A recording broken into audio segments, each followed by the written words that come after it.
Hello guys, in this video I am going to show you how to check out the game leaders of a particular match on the ESPN application.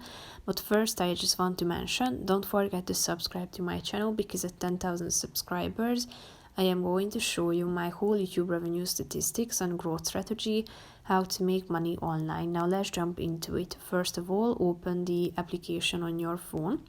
After that, tap on this More button down below in the right side corner, then select a league. And then you should wait a few seconds, tap on Scores, select Date. And after that, you should select a match. Tap on it, you should wait a few seconds again till it loads. And after that, you should tap on the Gamecast button at the top of the screen.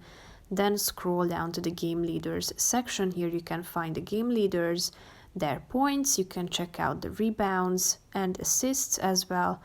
So if you would like to check out a player in more detail, tap on its name, and here you can see its bio and the overview, the stats, recent games of this particular player, latest news involving him, and news, stats, bio, splits, game log, and all of the relevant information can be checked out. So that's pretty much it for this video, guys. See you in the next one. Bye bye.